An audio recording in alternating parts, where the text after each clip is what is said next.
Desde hace 122 años, un papa no elegía el nombre de León. El último falleció en el año de 1903. De acuerdo con especialistas en temas vaticanos, este nombre ha estado asociado históricamente a pontífices dedicados a guiar a la Iglesia en épocas de grandes retos. La elección de Robert Prevost Martínez podría ser un homenaje directo a León XIII, recordado por su compromiso con la justicia social. Su papado se caracterizó por un espíritu conciliador con el mundo contemporáneo y una prolífica producción intelectual. En su tiempo, fue apodado el Papa de los Obreros. Hablo de León XIII y de ahí toma el ejemplo el Papa León XIV. Le adelantaba la nacionalidad peruana del nuevo Papa.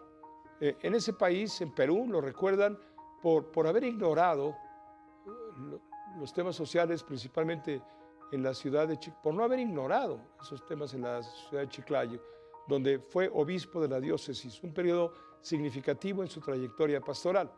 En 2023, tras las inundaciones en el norte del país sudamericano, tenemos la imagen en pantalla, el ahora Papa encabezó campañas para ayudar a los damnificados, grabó videos para recaudar fondos, previo a mudarse a Roma para dirigir el dicasterio de los obispos. La opinión de especialistas asegura que León XIV dará continuidad al legado de Francisco. Con uno, Juan Rivas informa.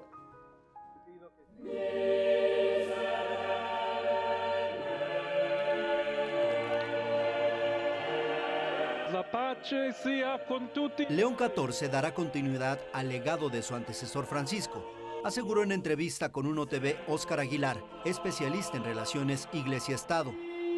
Las menciones y agradecimientos al pontífice fallecido el pasado 21 de abril en su primer mensaje desde el balcón del Vaticano son señales claras.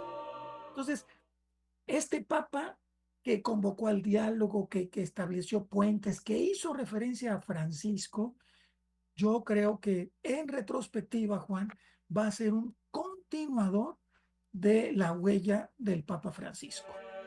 Destacó además la cercanía de Robert Francis Prevost, nombre del obispo de Roma, con su antecesor Jorge Mario Bergoglio.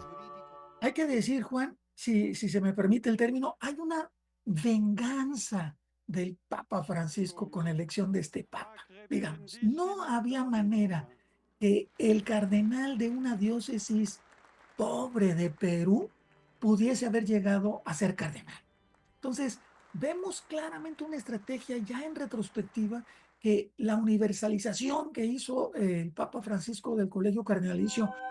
Finalmente explicó por qué eligió llamarse León XIV, en alusión a León XIII, el Papa de los Obreros, quien dirigió el Estado Vaticano de 1878 a 1903. Es muy conocido fundamentalmente por una encíclica que se llamaba Rerum Novarum, de las cosas nuevas. Y esta encíclica está enfocada a la problemática de los obreros. Fue escrita a fines del siglo XIX, cuando los sindicatos socialistas, sobre todo, estaban, digamos, en este proceso político de concientizar a la clase obrera para reivindicar sus derechos. El Papa y la Iglesia sintieron la necesidad de hacerse presente con esta nueva clase social. Agregó que León XIV se perfila como un papa abierto al diálogo. Con uno, Juan Rivas. Precisamente con uno tenemos contacto en este momento en vivo con el doctor Óscar Aguilar Asensio, analista político, académico y experto en relaciones Iglesia-Estado. Óscar, muchas gracias por recibirnos. Muy buenas noches. ¿Cómo estás?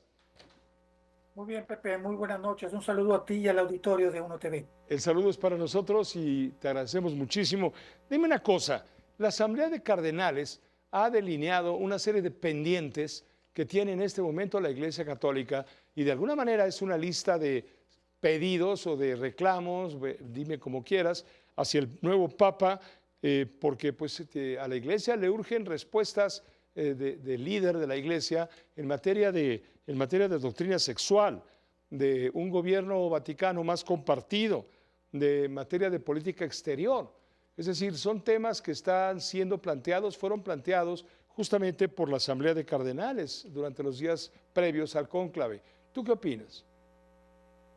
Yo creo que fue una una especie de pliego petitorio previo al cónclave, Pepe, porque hay que entender una cosa muy importante.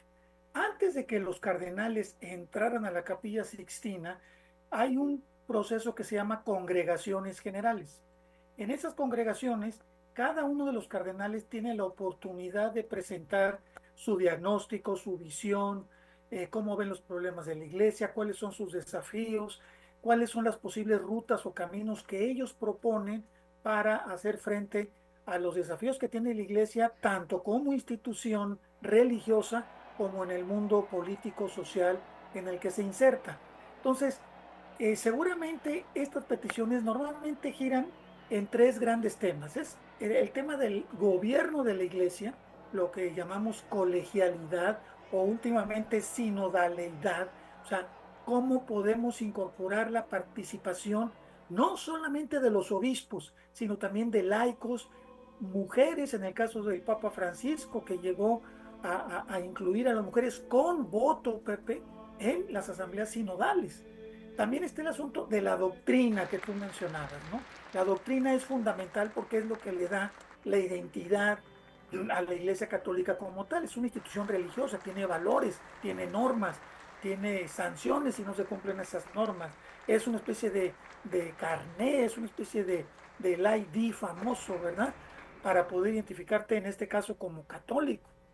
Y Eh, la tercera es la presencia hacia el mundo exterior, más activismo y a quién van a priorizar en este mundo social exterior.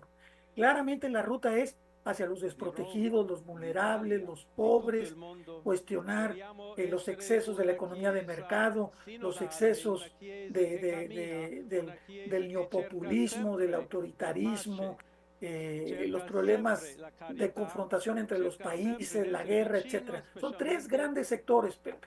Y seguramente el nuevo Papa está, si me permites decirlo de esta manera, está condenado a ser un sanador. hacer un qué, perdón. Un sanador. Ah, sí, sí, pero en los términos heredados por el Papa Francisco. Por eso yo decía anteriormente que la continuidad del papado de Francisco está ahora en León XIV. Ahora, no nos debe de extrañar, Pepe. Finalmente, recordemos que de los 133 cardenales, 108 fueron designados por Francisco.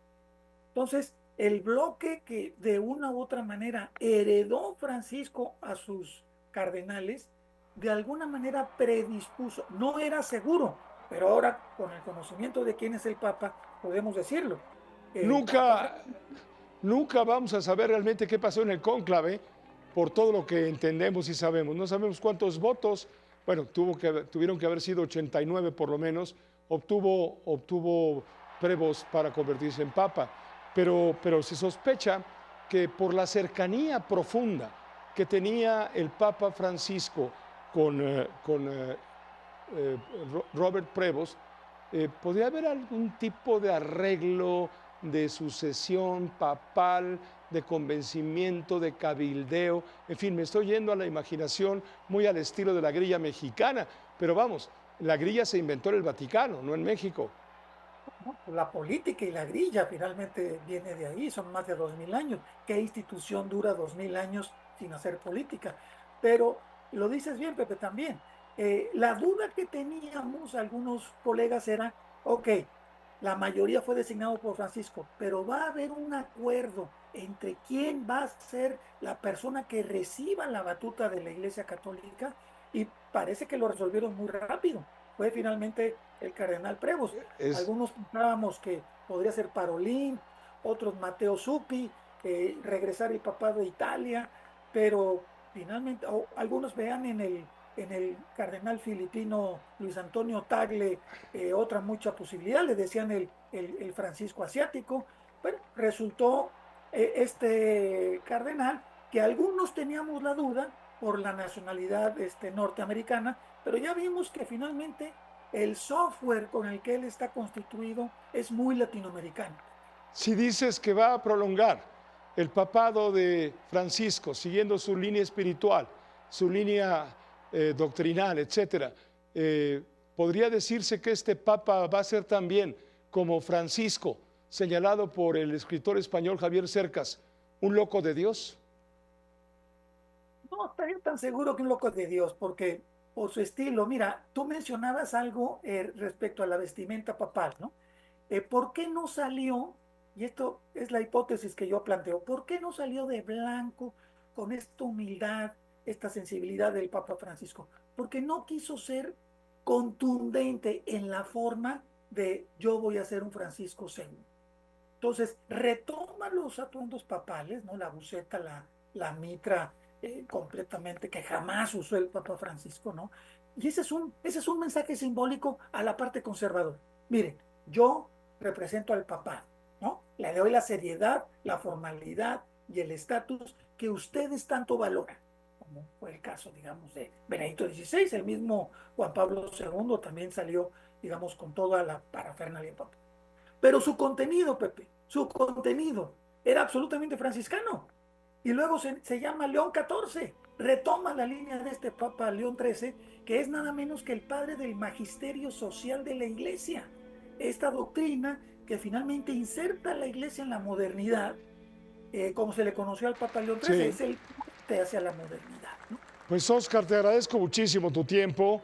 Ya habías comentado con Juan Rivas algunos puntos, pero queríamos también tocar otros a los cuales tú accediste con generosidad para acompañarnos. Buenas noches.